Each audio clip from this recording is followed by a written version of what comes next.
Un petit bidon, mon pépère. Christopher Froome à pied. Mais quelle image du tour.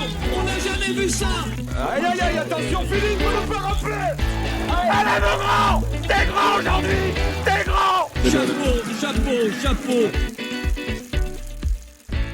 Bonjour à toutes et à tous et bienvenue dans Chasse Patate, le podcast qui décrypte l'actualité cycliste.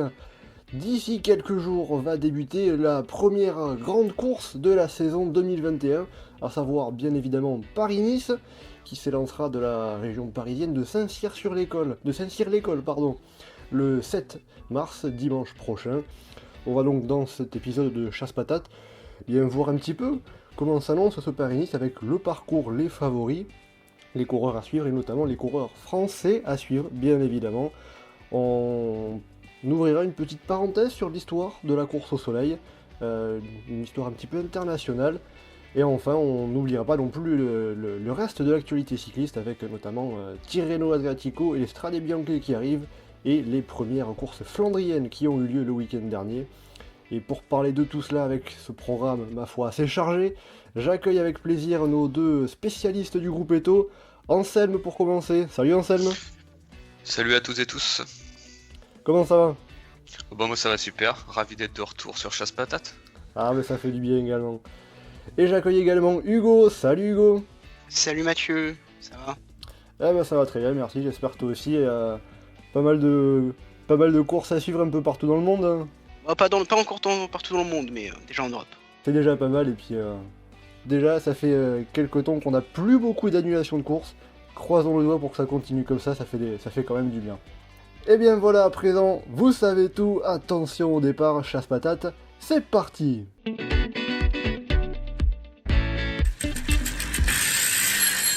Pour commencer Paris-Nice, le parcours qui a été dévoilé au début de l'année. On a une arrivée au sommet à la Colmiane, comme l'année dernière, on a le retour de l'étape niçoise comme c'était les années précédentes, avant 2020. On a un contre-la-montre à Gien, mardi. C'est un parcours assez classique, conforme à ce qu'on a pu avoir ces dernières années, hein, Anselme ? Bah, sur les grandes lignes, ouais, on a une première étape piégeuse comme on a eu ces dernières années. Comme tu l'as dit, il y a l'étape de Nice qui fait son retour où il peut se passer tout ou rien. Et on a vu parfois des retournements de situation, notamment avec Soler ou Contador lors de ces dernières années qui tentaient de renverser les Sky. Mais pour moi, j'aurais pas envie de dire une petite nouveauté, mais l'étape qui arrive à Chirouble, qui rajoute une autre arrivée au sommet, on peut dire, puisque c'est une montée de un peu plus de 7 km, assez accidentée. Donc je pense que cette année, on a un parcours qui peut favoriser un petit peu plus les grimpeurs par rapport aux pure punchers comme on pouvait avoir les autres années, même si rien que la Colmiane déjà est pour moi trop longue pour les pure punchers. Donc un parcours assez, on va dire, classique, mais toujours intéressant sur Paris-Nice en début de saison. Hugo, tu es du même avis sur ce parcours de Paris-Nice 2021 ? Ouais, c'est ça, hormis Chirouble, c'est vraiment classique de chez classique de ces dernières années. Mais Chirouble, ça change quand même, c'est une alternance de petits murs et puis de replats, donc ça peut être vachement intéressant. Ça offre effectivement plus d'opportunités aux grimpeurs. Et puis sinon, après, ce qui peut être dommage, c'est qu'on n'a pas l'étape de l'an passé remportée par Benoît. Il me semble, où là, on a l'étape de Bio, mais elle est aussi vallonnée, mais en même temps, le final est plus simple. Donc c'est peut-être un peu dommage parce qu'au final, on passe d'une belle étape vallonnée à on fait une course de côte au niveau de Chirouble en passant pour le Mont Brouilly, pour dire qu'on passe par le Mont Brouilly pour faire un petit circuit, mais en soi, après l'étape de Chirouble, elle est intéressante pour la montée finale en elle-même, mais après pour ce qu'il y a avant, pas tellement quoi. En gros, on a deux courses de côte. Après la Colmiane, c'est pas un col que j'apprécie forcément beaucoup à voir parce que même c'est un beau col en début de saison, mais comme la partie médiane est plus simple, les attaques c'est assez tardif. Et sinon après je suis content de voir l'habituel parcours à Nice. Moi j'aime pas trop le final au niveau des cols des 4 chemins, mais je préfère à ce qu'ils avaient tenté d'innover l'année dernière et qui n'avait pas été mis en place. Et des retours qu'on avait eu, c'était quand même un final assez mouroir. Alors au final, je préfère qu'ils reviennent à cette formule. Et puis après, On sait pas trop s'il y aura du vent après sur la première étape. De ce qu'on a vu, c'est pas très favorable aux bordures, mais on peut quand même espérer parce que c'est Paris-Nice. Hein. Ah, c'est sûr, comme un Paris-Nice sans bordure, ça manquerait un peu de saveur, mais c'est la question un peu qu'on a, c'est ceux qui ont analysé un peu le parcours en détail ont remarqué que le sens du parcours de cette première étape était propice aux bordures seulement juste au passage après le départ, qui sera donc emprunté à deux reprises, hein, puisque c'est une boucle qui sera une boucle d'un peu plus de 80 km. Mais du coup, au final, quand on sort de la zone de bordure, on est à quand même encore 50, 60, 70 km de l'arrivée, ce qui peut être un peu loin, même s'il y aura des côtes, des petites côtes dans les Yvelines pour terminer. Ça pourrait être intéressant à suivre. Et puis, on rappellera quand même hein, que sur un final qui s'était fini en boss, Arnaud Démare avait battu Julien Alaphilippe il y a quelques années. Donc, sait-on jamais, on peut s'attendre à tout. Anselme, tu as dit que le parcours était peut-être un peu plus favorable aux grimpeurs que les années précédentes. Eh bien, du côté des favoris, qui est-ce que vous voyez justement remporter ce Paris-Nice? Est-ce que ça va être un grimpeur? Mais tiens, Anselme, pour commencer. Ouais, pour moi, c'est Roglic. Hein. Enfin, c'est un grimpeur, puncher, rouleur. C'est ces dernières années le meilleur sur les courses d'une semaine. L'un des meilleurs sur les courses de 3 semaines, sur les grands tours. Donc là, cette année, s'il est en forme, je vois personne sur la start-list qui puisse venir le battre à Nice. Et Hugo, de ton côté, qui peut venir peut-être même renverser Primoz Roglic? Ouais, bah, Anselme le résume assez bien, c'est que on a Roglic et puis on a la Jumbo-Visma et puis la seule équipe qui potentiellement sur la start-list provisoire qui va amener une armada, bah, c'est Ineos avec Porte et Geoghegan Hart parce que moi je miserais plutôt sur Porte parce que Porte c'est quand même bon là, même s'il n'y a pas eu Sauton Down Under, c'est quand même un très bon coureur de course d'une semaine même s'il vieillit. J'ai encore un peu du mal avec Geoghegan Hart parce que il n'a pas forcément des saisons très régulières.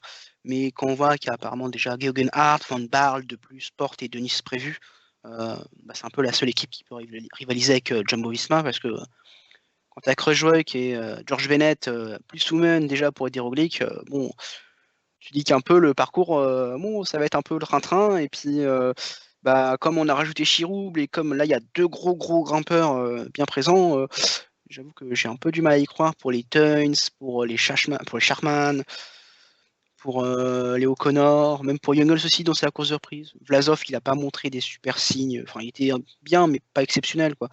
Donc, on a vraiment. Et vu qu'on pense qu'il n'y aura pas trop de bordure visiblement, même si. Bon, après, Ineos, généralement, ils sont quand même très bien placés, donc c'est difficile aussi de les prendre dans les bordures. Pareil pour le Jumbo-Visma, donc même Godu, tu vois, je vois pas trop ce qu'ils peuvent faire, quoi. Ça le jouera pour le podium, mais honnêtement, pour la première place, c'est Roglic ou les Ineos, quoi. C'est vite plié, quoi. Ça va vraiment se jouer entre ces deux-là, entre le duo Geoghegan-Hart-Porte et Roglic de l'autre. Roglic qui d'ailleurs va disputer pour la première fois Paris-Nice, lui qui, depuis qu'il a rejoint Jumbo-Visma en 2016, a toujours couru Tirreno Adriatico. Ça va vraiment se jouer entre ces deux-là, pas vraiment d'autre option possible. Ouais, faut voir évidemment toujours sur les bordures les premières étapes, mais c'est pas comme Quintana qui était le gros favori l'an passé, mais qui avait une équipe Arkea, même si ils avaient mis tous leurs gros coureurs, elle est quand même moins solide et elle était surtout orientée aussi sur un pôle sprint avec Bouhanni, ce qui n'est pas le cas cette année des Jumbo-Visma et des Ineos, qui sont centrés vraiment, on a mis tous les grimpeurs, quoi, ou les rouleurs, et qui sont des équipes qui courent beaucoup à l'avant, donc c'est quand même plus difficile de les piéger dans des bordures. Et quand on voit qu'il n'y a pas d'étape comme celle où Benoît s'est imposé l'an passé, je sais plus où ça a fini, je sais plus où l'étape s'est terminée, mais Avance, il me semble. Peut-être. Mais il n'y a pas d'étape aussi piégeuse, vallonnée comme celle de l'an passé. L'étape de bio, pour moi, c'était Apt, pour être précis. Apt. L'étape de bio cette année, elle n'est pas assez piégeuse pour moi pour permettre de vraiment piéger des leaders. En plus, c'est vraiment ces deux grosses équipes. Et les équipes qui sont alignées à côté, non seulement elles n'ont pas un leader que je pense pas à même de déstabiliser Roglic ou Porte, mais en plus leurs équipes sont moins fortes. Donc à partir de ce moment, où les deux points chauds, c'est Chirouble et la Colmiane, avec après Nice, mais ils auront normalement des équipes visiblement plutôt contrôler la course, et sachant qu'en plus le chrono leur est favorable, ça paraît quand même compliqué directement. Moi, j'ai du mal à Porte, je le vois pas si fort que ça.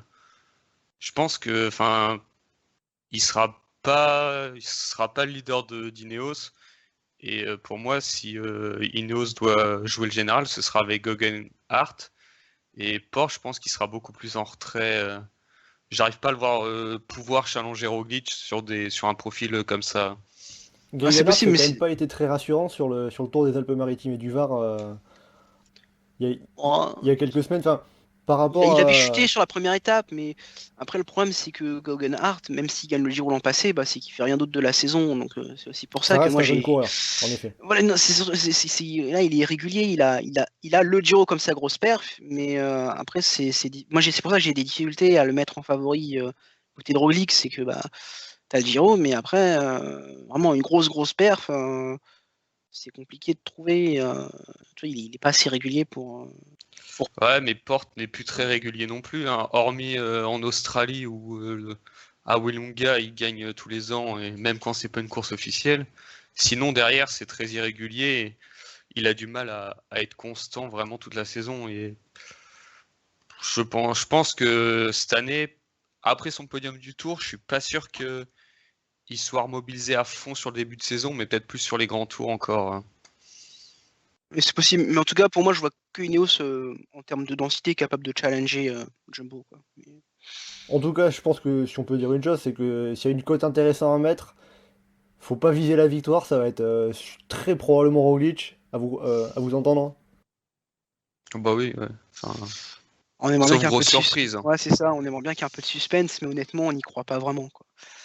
Surtout qu'au final, dans les équipes, dans les autres équipes, si tu regardes en dehors de David Gaudu qui est encore un petit ton en dessous de coureurs comme Primoz Roglic, c'est surtout des équipes armées de classic men, comme on a Dylan Teuns, comme on a Maximilian Schachmann, comme on a Tish Benoît. C'est Ouais, pas la même même, tu regardes la Groupama, c'est des équipes mixtes, en fait. c'est pas On pas a- les mêmes styles de coureurs. Ouais, c'est ça, on apporte des classic men, des sprinters, et ok, on apporte le grimpeur, mais sauf que on n'a pas de grosse équipe autour de lui. À la rigueur, t'as la Bahreïn avec Pouls et Bilbao qui peut peut-être faire quelque chose, mais même là, je pense que ça risque d'être trop juste pour la Euh, victoire. Ouais, c'est ça, Bilbao, je le vois bien. Pourquoi pas faire un top 10, Dylan Teuns aussi, mais le problème de Poul, c'est qu'il est tellement irrégulier qu'on ne sait pas ce qu'on peut en attendre. Parce que sur le Tour Ouais, puis de la t'as Provence, pas il était très bien, et puis il était beaucoup moins bien en UAE Tour. Et Puis t'as pas l'Angliru à Paris-Nice, donc ça va être dur de ouais, percer. ouais, t'as Chirou, c'est pas mal. Mais c'est ça, c'est que j'ai du. Tu vois, pour un top 5, pourquoi pas, mais pour concurrencer Roglic. Ouais, non, c'est ça. C'est à la rigueur un podium s'il a vraiment des bonnes jambes. Mais... Et après, j'ai une question quand même. Est-ce que c'est pas un peu étonnant de voir presque aussi peu de grimpeurs sur Paris-Nice quand on regarde ce qu'il y a sur Tirreno Adriatico où on a du Pogacar, Bernal, Nibali, Pinot, Bardet, Thomas, Higuita, Landa, Bourman, Quintana. Il y a tout le monde qui est sur Tirreno, sauf Roglic et c'est Jumbo-Visma et Geigenhardt et Porte. Bah, on se Ah, retrouve... ils En grossissant le trait. Ils aiment pas les bordures. Non, mais on se retrouve un peu avec une situation de 2015-2016 quand Contador, Froome, Nibali, tout ça allait sur Tirreno et que Paris-Nice, ça jouait un peu plus sur j'ai envie de dire des seconds couteaux qui étaient plus des lieutenants sur les grands tours et qui avaient leur chance. C'est ce qui a permis à Porte, Geraint Thomas avant qu'il devienne leader, et Nao de gagner Paris-Nice. Marc Soler, c'est pareil. C'est on a vraiment aussi, Schachmann, il y avait surtout des classic men punchers. Ouais, après l'année dernière c'était particulier. Donc, oui, mais Est-ce qu'il y a aussi justement le fait, comme disait Hugo, que c'est une course qui est pas mal typée pour les coureurs de classique avec beaucoup d'efforts dans les bordures assez régulièrement chaque année? Ça joue ça dans la volonté des coureurs de grand tour d'éviter Paris-Nice? je vais prendre un exemple, même si c'est celui de Pierre Roland, mais Pierre Roland, par exemple, il va reprendre très tardivement la saison parce qu'il n'aime pas les conditions de Paris-Nice. C'est pour ça qu'il y participe pas, parce qu'il bouffe trop d'énergie. Ce qu'il disait, c'est qu'il bouffe trop d'énergie en début de semaine et du coup, il peut pas assez être performant quand il y a les étapes difficiles du week-end qui lui correspondent. Donc c'est possible que les leaders préfèrent le parcours de Tirreno. On a quand même une grosse arrivée à Pratinitivo et après, on a certes qu'une étape de vallon, grosso modo. mais on n'a pas de contre-la-montre par équipe cette année, donc c'est un peu l'occasion ou jamais pour les purs grimpeurs aussi. C'est avec juste le contre-la-montre individuel qui est court. Disons que c'est un parcours qui est en comparaison de ce qu'on a, du scénario qu'on a généralement sur Paris-Nice, qui est plus favorable, plus propice aux purs grimpeurs en tout cas.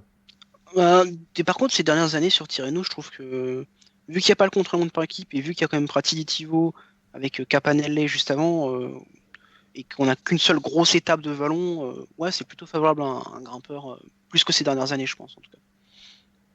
Anselme, Après, c'est pas forcément pur grimpeur qui va s'imposer, mais Ouais, non, je suis assez d'accord. Puis même, c'est moins bourrin que sur Paris-Nice où les premières étapes ou ces dernières années c'était des vrais chantiers. Donc je pense que pour des grimpeurs qui veulent reprendre, on va dire, un peu plus tranquillement, et puis ça évite, ça leur permet d'éviter un peu de tension et de stress de potentielle chute et tout ça. Donc je pense que ça joue sur le choix de pas mal de coureurs. Bon, et alors, derrière les favoris, et surtout le grand favori, qui est donc Primož Roglič, à vous entendre, il y a les coureurs français qui sont bien évidemment bien présents sur ce Paris-Nice.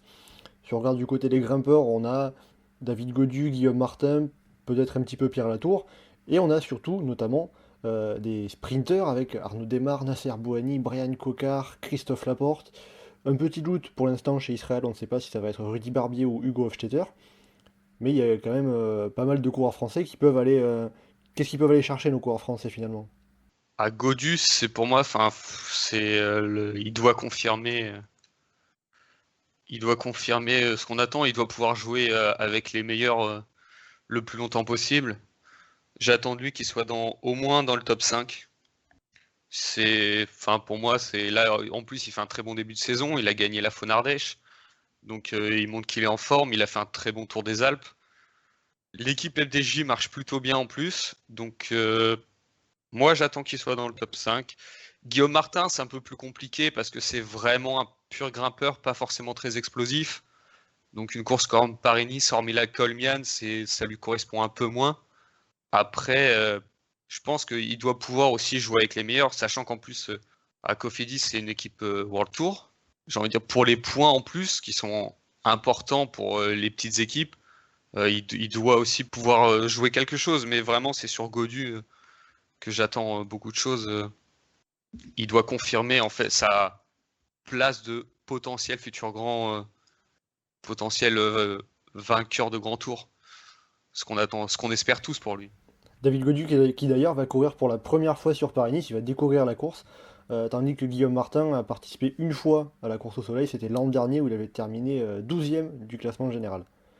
Hugo, mêmes objectifs pour nos grimpeurs français, Gaudu et Martin? ouais, c'est ça. Le problème peut-être moins Gaudu que Martin, mais Martin, le problème c'est que il devrait quand même bouffer beaucoup de jus dans la plaine. Le chrono, il va se prendre une bonne minute, hein, mais je pense. Donc forcément, ce sera compliqué de rivaliser.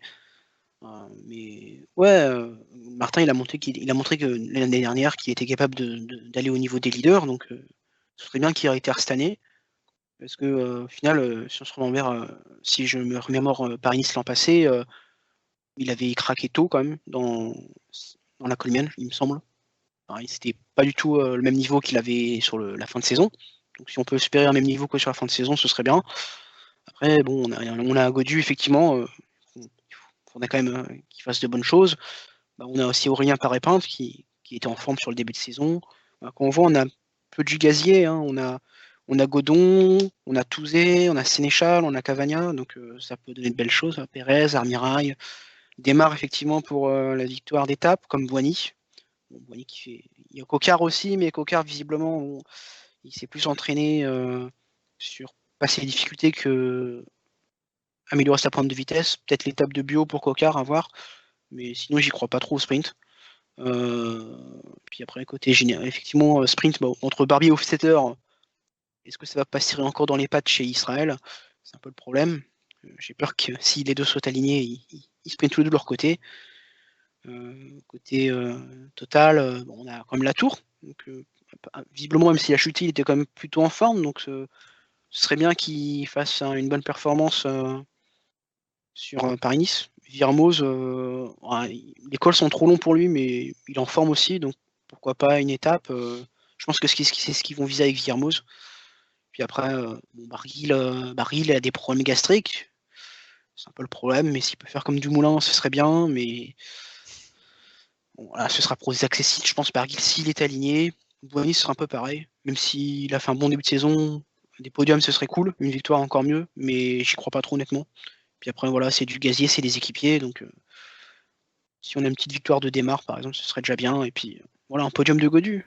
Là, tu nous as fait un panorama Alors, complet des coureurs ouais. français engagés. C'est vrai que j'avais oublié Warren Barguil dans la liste des grimpeurs français, mais il a aussi, mine de rien, un peu sa carte à jouer. Lui qui sera sans Nairo Quintana, qui est engagé sur le front italien Ouais, en le parallèle. problème, c'est qu'on ne sait pas s'il va être aligné, justement, en fait, à cause de ses douleurs gastriques. Donc, C'est la question, mais en tout cas, il s'est quand même très bien comporté le week-end dernier en Drôme-Ardèche, ce qui est quand même assez rassurant sur son état de forme, là-dessus.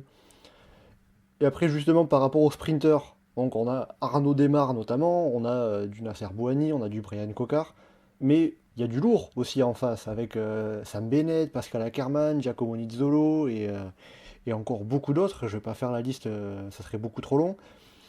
Euh, Est-ce que ça peut aller chercher une victoire d'étape au sprint, côté français? Démarre, il doit. Surtout si on a des courses difficiles avec du vent, un peu type Classic Man, il doit pouvoir gagner après son Giro, qu'il a surdominé dans les sprints. J'ai envie de dire, en termes de vitesse pure, Bennett et Ackermann, je le passe un peu au même niveau. Bennett est peut-être un peu au-dessus avec le bonus Quick Step.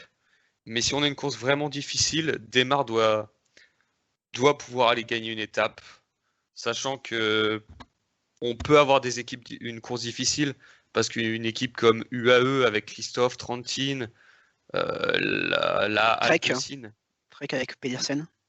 ouais, la Alpecin avec Philipsen, c'est des coureurs qui vont vite, mais pas assez pour à la régulière battre un Bennett ou un Ackermann en pleine forme.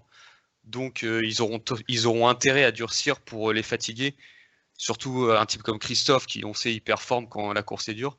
Donc je pense que Démarre, dans la lignée de son Giro, il doit gagner, même si sur ce début de saison, c'était un peu plus compliqué.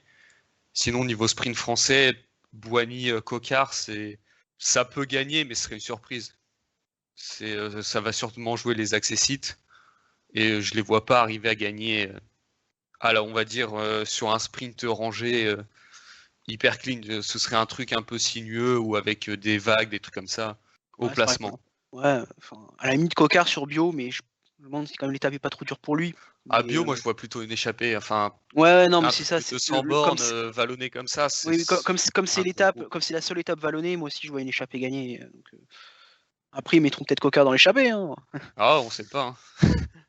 Donc, si on doit résumer pour une victoire française au sprint, faut miser Ah. sur Démarre.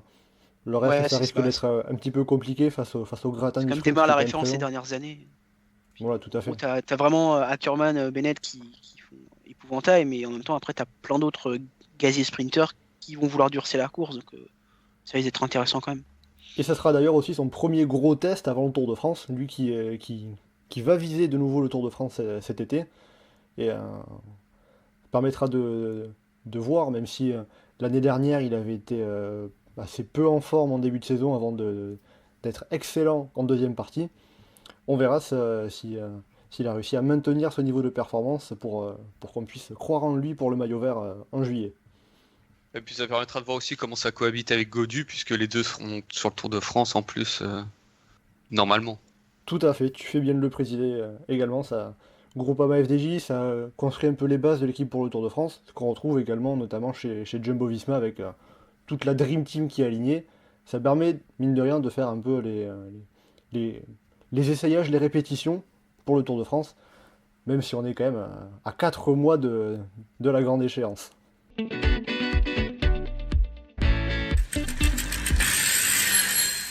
Et à présent, pour clore la page Paris-Nice dans ce podcast, je vous emmène dans l'histoire de la course au soleil.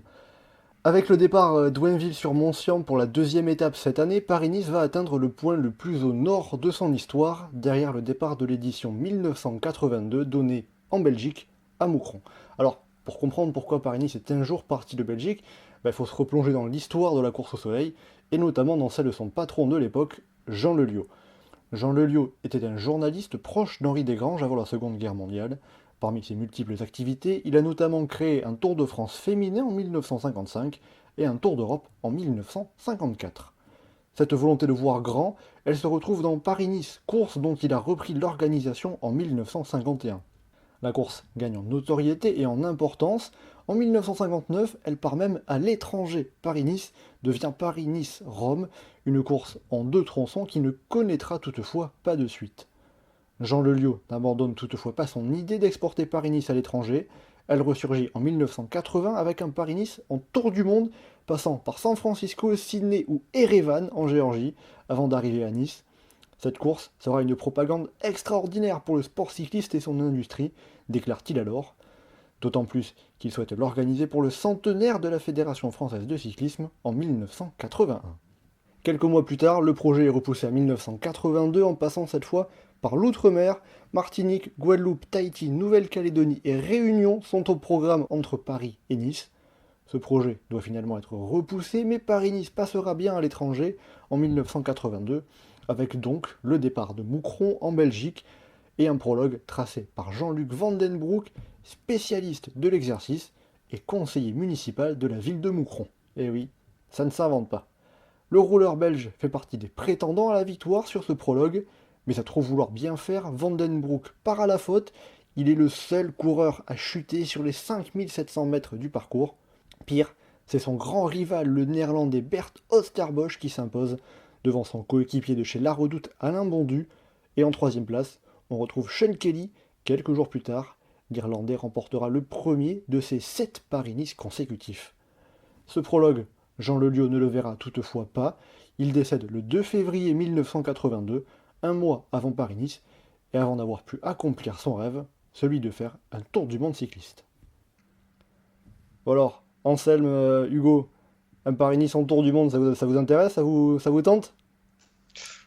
Niveau empreinte écologique, je suis pas sûr que ce soit un truc très d'actualité maintenant. Mais non, l'idée était ambitieuse. Hein.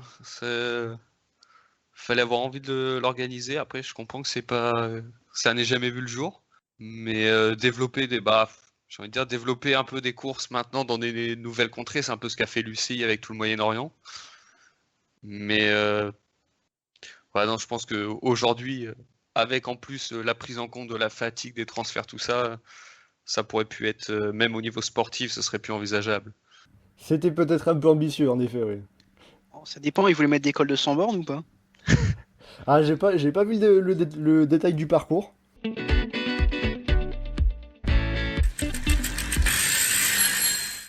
Et bien à présent, pour terminer ce podcast, on va passer au reste de l'actualité cycliste avec notre petite rubrique Actu Sprint.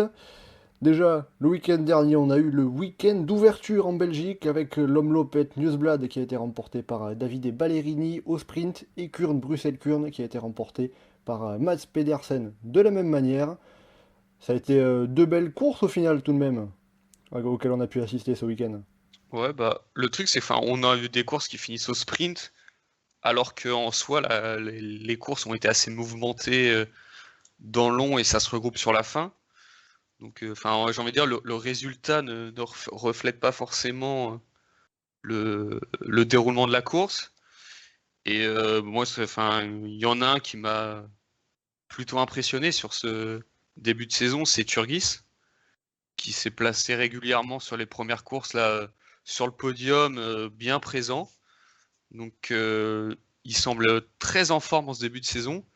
Et avec la Total, il a des coureurs, on va dire, d'expérience pour l'aider. Et notamment la recrue Boisson-Hagen ou Terpstra encore.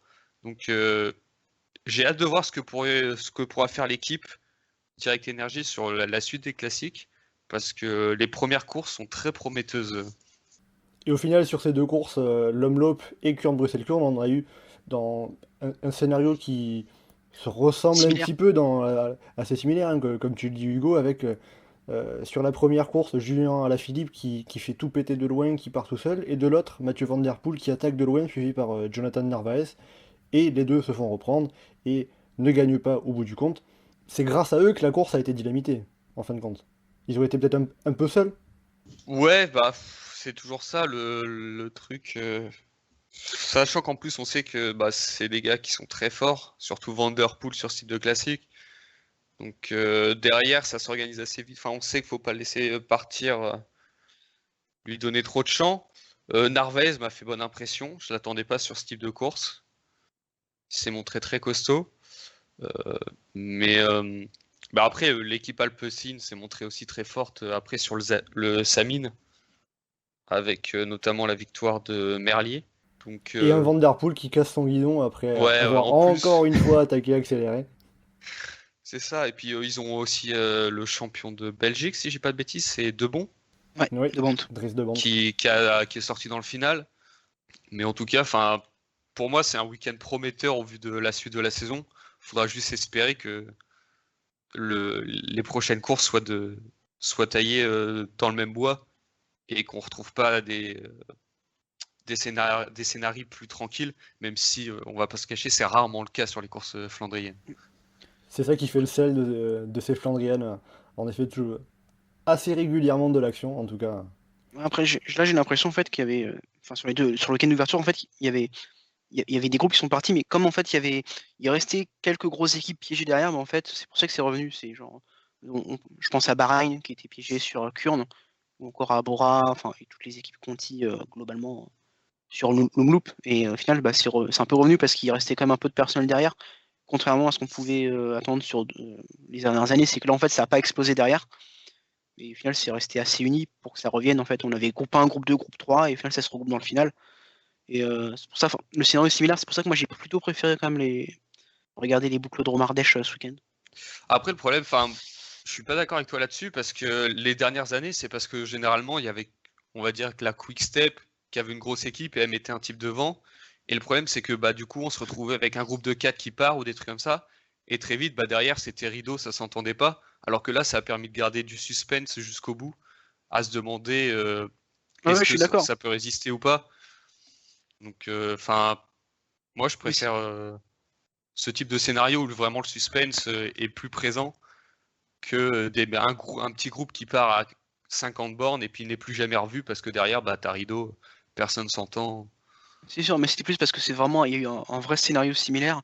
On s'attendait peut-être autre chose sur l'Omloop, mais c'est pas si mal qu'il y ait eu du suspense. Hein, mais c'est vrai que la course, étrangement, elle a pas trop explosé au final sur le Newsblad. Et on s'attendait peut-être à plus. Tu vois. Et Hugo, merci pour la magnifique transition vers l'autre duo de course qui avait eu lieu le week-end dernier en France, avec la Von Ardèche Classique remportée par David Gaudu et la Royal Bernard Drôme Classique remportée par Andrea Bajoli, sachant qu'on a eu aussi un Clément Champoussin très en forme, qui a terminé d'ailleurs un 4e du Trofeo Laigueglia cette semaine, très actif avec autour notamment d'Egan Bernal et derrière Bauke Mollema, le vainqueur de cette course italienne. Sur ce week-end de course à Drôme Ardèche, on a vu finalement des jeunes déjà très en forme en ce début de saison. Gaudu, c'est une bonne chose. Champoussin a fait un très très bon début de saison. Après, il y a toujours la question de se demander, est-ce que c'est parce qu'il est plus en forme que les autres en début de saison, ou alors il est au même niveau et du coup a passé un énorme cap cet hiver. Donc bah, je vais attendre avant de m'enflammer, je vais attendre de voir la suite de la saison. Après, c'est sûr que je vais garder un œil attentif sur Champoussin.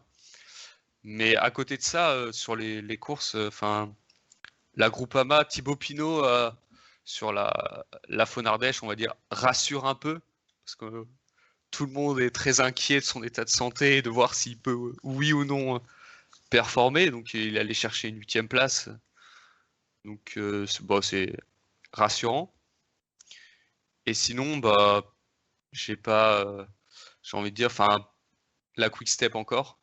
Parce que Bajoli, c'est être chez Quick Step, c'est quasiment l'assurance de pouvoir gagner dans la saison. Ah bah, C'est ça, c'est pas un peu ça qui t'énerve là, c'est arrêter derrière lui. Et puis, ils ont gagné le samedi en Belgique, ils ont gagné le dimanche en France.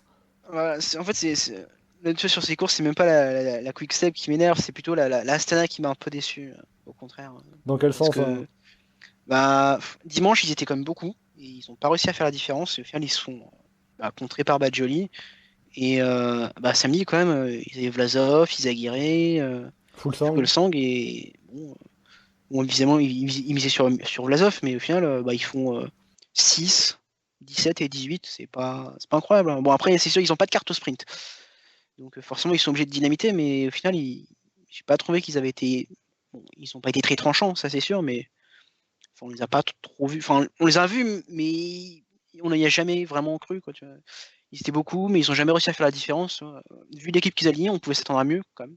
Dans les autres actualités qu'il y a eu récemment, on a eu la présentation du parcours du Tour d'Italie qui a été dévoilé le 24 février, avec notamment au programme 2 contre-la-montre, le premier jour à Turin et le deuxième, le dernier jour à Milan. 8 étapes de montagne, dont le Monte Zoncolan à l'arrivée de la 14e étape, et également une étape de route blanche des Strade Bianche sur la 11e étape. Vite fait, votre avis sur ce parcours du Giro ? Moi, je l'aime bien. Enfin, il m'inspire bien. Pas mal de difficultés, plutôt bien équilibré. Toutes les difficultés sont pas à la fin. Je sais que toi, Mathieu, t'aimes pas quand tout est en dernière semaine. Donc, c'est l'avantage, c'est la particularité un peu de ce Giro d'avoir des étapes de montagne un peu plus dispatchées que ce qu'on avait les années précédentes en effet. Ouais, j'attends beaucoup de ce Giro. Je pense qu'on a un parcours pour que ce soit une course un peu débridée. Les difficultés en début de parcours peuvent permettre à certains d'y briller puis de s'écrouler. Donc il y a pas mal aussi de passages à plus de 2000 mètres. On sait que ça peut faire des différences. Donc, en plus des étapes de montagne à plus de 200 km. Non, enfin moi je suis très content de ce parcours. Hugo, de ton côté ? À la découverte, c'est probablement le parcours qui m'a le plus plu. Par contre, je suis pas d'accord avec Enfin, c'est quand même pas un parcours qui me convient, parce que j'aime bien le fait qu'ils mettent en avant la moyenne montagne. Mais je trouve qu'elle est mal mise en avant, parce qu'au final, on a quand même cet effet crescendo. Les étapes les plus difficiles interviennent quand même à la fin. On se retrouve avec un Giro qui a 7 arrivées au sommet, quasiment 8 avec l'arrivée à Sestola. C'est quand même beaucoup. Et au final, j'ai l'impression que... En fait, ils ont voulu mettre la moyenne montagne en avant, mais l'effet pervers, c'est qu'ils n'ont pas trouvé comment mettre un truc intéressant, sauf en mettant des arrivées au sommet. Et on va terminer ce point actu avec les courses italiennes qui arrivent, avec les Strade Bianche ce samedi et Tirreno Adriatico qui débutera mercredi prochain. Hugo, un favori pour ces deux courses ? Je dois choisir lequel des vannes. Merde, c'est difficile. Un des deux vannes, voilà. Entre Van Aert et Van der Ça. Poel, ton cœur balance. Hein. Ouais, j'ai pas d'affinité particulière pour les deux, mais Et sur Tirreno ? je ne saurais pas choisir entre les deux. Sur Tirreno, on a Bernal quand même, hein, au final, qui s'est bien montré hier sur un parcours vallonné. Je pense que ça peut lui convenir. Il y a quand même une grosse arrivée au sommet pour lui. Et puis il y a des Murito où il s'est plutôt bien montré. Et Anselme, de ton côté, un favori pour les Strade Bianche, un favori pour Tirreno Adriatico ? Bah, les Stradé, on va partir du côté classic man puncher. Je vais dire un Fulsang ou Mollema, plus Mollema parce que Fulsang maintenant un peu moins, mais Mollema est en forme. Il peut partir en anticipant un peu et puis résister dans son style caractéristique tout en grâce. Et pour Tirreno, bah Pogačar fait office d'épouvantail un peu après en plus son très bon début de saison.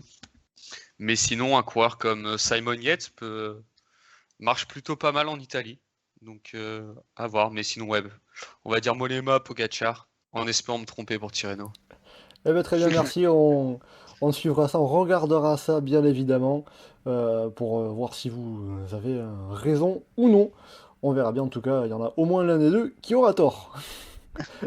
Et bien voilà, on arrive à la fin de ce podcast. Merci Hugo et Anselme d'avoir été avec moi aujourd'hui. C'est un plaisir, comme Merci toujours. à toi. Et quant à vous, chers auditeurs, déjà merci de nous avoir écoutés aujourd'hui. On se retrouve pour un prochain épisode de Chasse Patate dans 2 semaines, après Paris-Nice et Tirreno Adriatico. En attendant, vous pouvez nous retrouver sur le site et le forum du groupe Eto, legroupeeto.fr, ainsi que sur nos différents réseaux sociaux, Twitter, Facebook et Instagram, pour notamment suivre en live tweet les courses. N'hésitez pas à commenter, liker et partager ce podcast. A bientôt dans Chasse Patate.